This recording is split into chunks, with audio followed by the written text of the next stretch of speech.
Hello, welcome to the Boston Sports and Shoulder Center. My name is Andrew Jawa. And I'm Jacob Kirsch. We're the two surgeons that perform shoulder replacements.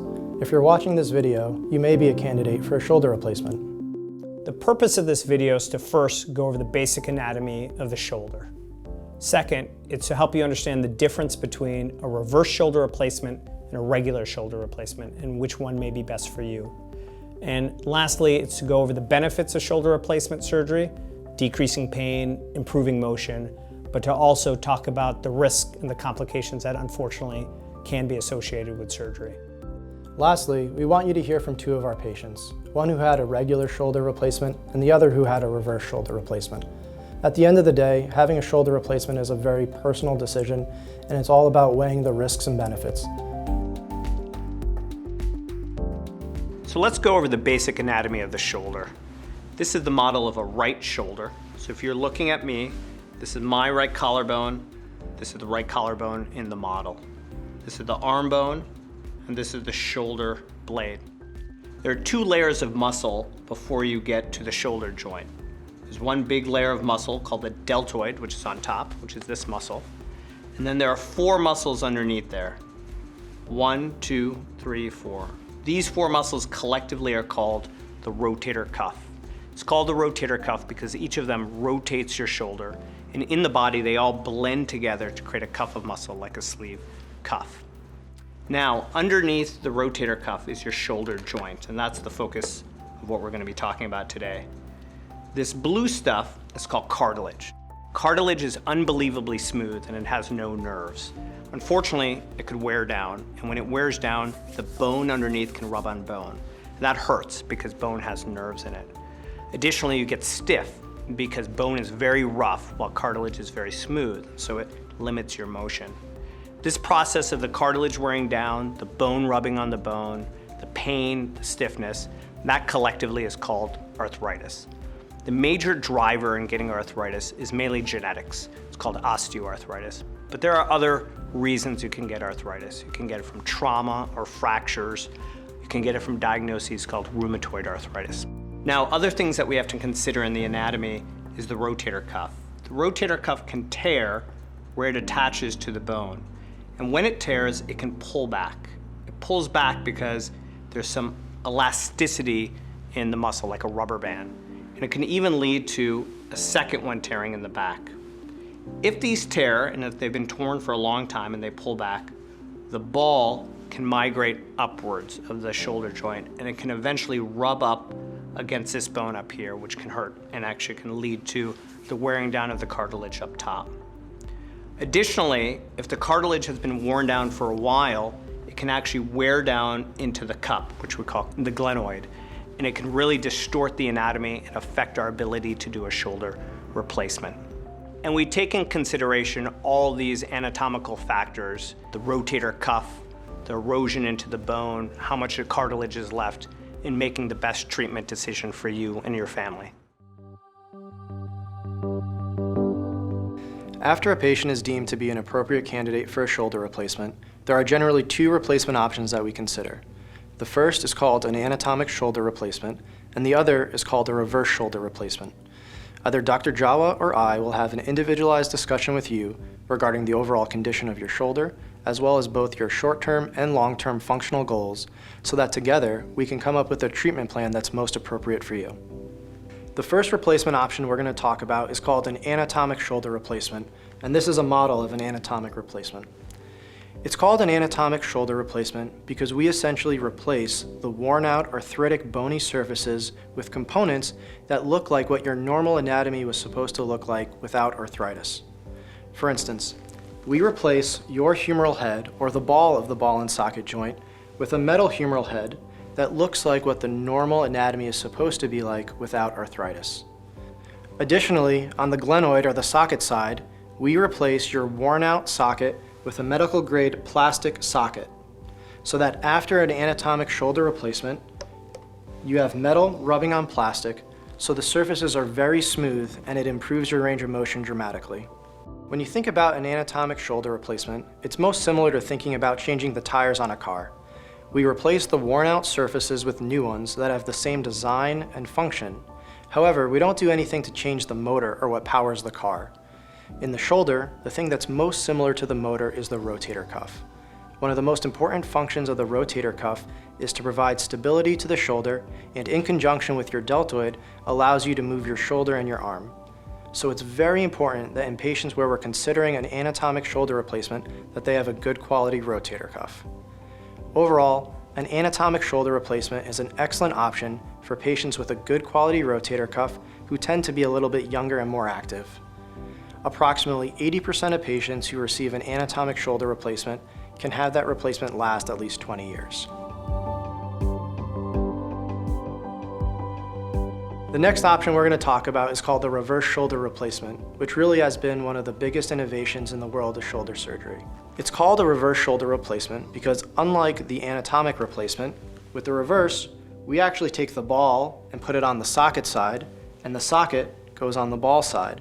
So the components are actually reversed relative to what your normal anatomy is. Now, the main reason a reverse shoulder replacement was designed this way is to provide stability to the shoulder and compensate for a deficient rotator cuff. So for patients who have a large rotator cuff tear, they'll often go to lift their arm and the humerus will translate upwards. And this can result in very limited function and often be very painful. So it's the very design of a reverse shoulder replacement that stabilizes the shoulder and prevents the humerus from translating upwards and allows their deltoid to move the shoulder and their arm. Generally speaking, there are 4 main scenarios where we consider using a reverse shoulder replacement instead of an anatomic one. The first scenario is when there is either an irreparable rotator cuff tear or significant rotator cuff disease in the setting of arthritis. In this situation, the reverse shoulder replacement compensates for the deficient rotator cuff and also alleviates the pain associated with arthritis. Another scenario where we may use a reverse shoulder replacement is when there is really significant bone loss or deformity on the socket. Some patients have very severe arthritis and will actually wear down and erode the bone on their socket. And in some instances, it can be so severe that it potentially compromises the functional outcomes and implant survivorship with a regular shoulder replacement. So in certain instances, we may use a reverse shoulder replacement because we're able to get better fixation on the socket side using the specialized base plate and screws as opposed to the regular plastic socket. A third scenario where we may use a reverse shoulder replacement is in certain fractures of the shoulder or proximal humerus. In some instances, it may be more predictable to actually replace the shoulder as opposed to try and fix the fracture. Lastly, another scenario where we may use a reverse shoulder replacement is when we actually have to revise a previously done shoulder replacement. Now, this isn't always the case, but often it is more predictable to do a revision replacement using the reverse as opposed to an anatomic replacement. Overall, reverse shoulder replacements are an excellent option for patients with a variety of shoulder conditions where an anatomic replacement may not be ideal. Over 90% of patients who have a reverse shoulder replacement will have that replacement last at least 10 years, and there's newer studies coming out that show that the reverse shoulder replacement may last longer than the regular replacement. Either Dr. Jawa or I will have a very individualized discussion with you regarding the overall condition of your shoulder, as well as your functional goals, so that together we can come up with a treatment plan and decide which replacement option is most appropriate for you. Next, let's talk about the benefits as well as the risk of surgery. So shoulder replacement surgery is a great operation. I love my job because patients really do well. It decreases pain dramatically and also improves patients' range of motion and function. It doesn't make your shoulder perfect or normal. For patients who start here, they'll get your arm to about right there, sometimes a little bit higher, and if you start here, you'll probably get up to there. For about 50% of patients, their pain will be 0. They won't have any pain. The other 50%, they'll say they'll have a 1 or 2, but it's dramatically better than where it was before surgery. So there's 6 complications that I talk to every patient about. Some apply to you and others don't, and we'll talk about that individually in our consultation. So there's a risk of infection. Nationally, the risk is about 1 in 100. Mine is about 1 in 1,000, so significantly less than that. But the people most at risk for infection are actually males under the age of 60. That might sound counterintuitive, but the reason is because the type of bacteria that causes infection lives in sweat glands. Men below the age of 60 have more sweat glands than women above the age of 60, for instance. So they are at the highest risk of infection, though still quite low. If you do get an infection, it's a really big deal. Everything has to come out, has to be cleaned out, and it can lead to multiple surgeries. So it really is a big deal, and we really want to avoid it. We try everything we can to decrease that risk, but sometimes it is, unfortunately, just bad luck and demographics. The second risk are medical issues, heart attacks, strokes, things like that. Very, very uncommon, but is directly related to your medical health ahead of time. Next is pain. This surgery will help your pain dramatically. 50% of the time it gets it down to 0, but it's not uncommon. About 50% of the time people say, I have a 1 or 2, but it's much better than before surgery. 4 is nerve injury. Nerve injury is a really big deal, but uncommon. So what happens is in arthritis, most patients are really stiff. During surgery, we have to take a muscle off like a hood of a car, bring your arm to the outside, do the replacement, and bring it back.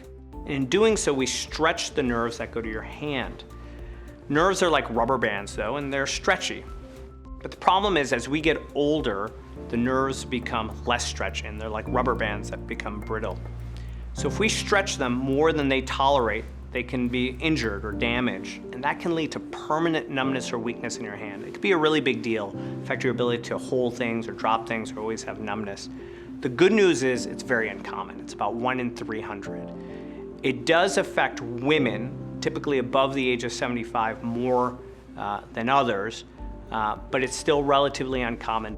Next is a risk of dislocation, popping out of socket. This is also quite uncommon. My rate is about 1 in 1,000, and the key is for the first 6 weeks, you have to be in a sling. You can type, you can write, you can use fork and knife. You just can't bring your arm to the outside and behind your back, and we'll review these. Lastly, there's a risk of a stress fracture, a bone up top called the acromion. This happens about 1%, and it's mainly in reverse shoulder replacement. And it happens in patients who have softer bone. It likely is related to overdoing it in the first 3 months after surgery, usually in patients that are doing really well. So we want to go really slow with therapy. If that happens, you do have to go back into a sling. People don't love that, but it typically does heal. So big picture, shoulder replacement surgery is a great surgery. It really helps people dramatically, both in pain and function, but there are risks, and it's about weighing the risk and benefits. I'm Ken Fisher. I'm a little over 78 years old, and approximately 1.5 years ago, I went through a total shoulder replacement of my right arm. After extensive activity in the sports world, my shoulder just wore out and I was having severe pain. It was very difficult for me to raise my arm above my shoulder, very honestly, or to even sleep or whatever on the right side. Everybody understands there is a risk in anything that you do. I knew I couldn't live with what I was doing, very honestly. If you go through this, then mentally prepare yourself to do some real good rehab, 3 months, and maybe for some a little longer. I am active again. I can play a decent round of golf. I can still bowl very, very well. It was beneficial for me, and I think it would be beneficial for anybody else with the right mental attitude. At this stage, I'm happy to go through any type of exercise program or any type of flexibility movement with the right arm, very honestly. Muscle-wise range, up and down, sideways, cross, it doesn't make any difference. My arm is perfect. That's all I can tell you. My name is Abby Peterson Young, and the procedures I've had were both my arms done a year apart. I couldn't sleep on my stomach, I couldn't sleep near my shoulders, I couldn't lift up and get a plate for dinner, cleaning the house, very basic stuff, just, it hurt. It just got to the point where the pain was just extraordinary. Searched for a doctor and I found Dr. Jawa. The first shoulder that we had to work with right away because it was just incredible, unbelievable pain. It was really pretty, it was awful. So a year later, they did the left shoulder, which was getting, incrementally was just getting worse. So he took care of that shoulder and my rotator cuff as well. So it was 2 surgeries within 2 years. The thing that Dr. Jawa said that I was so appreciative of, he said, you know, Abby, I can't promise you full mobility, you know, because everyone's different, and I have full mobility. I have no pain. I don't even remember what the pain felt like.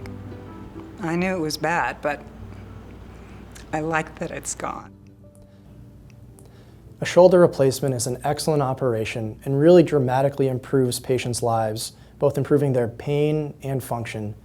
But ultimately, it's about weighing the risks and the benefits and deciding what's most appropriate for you.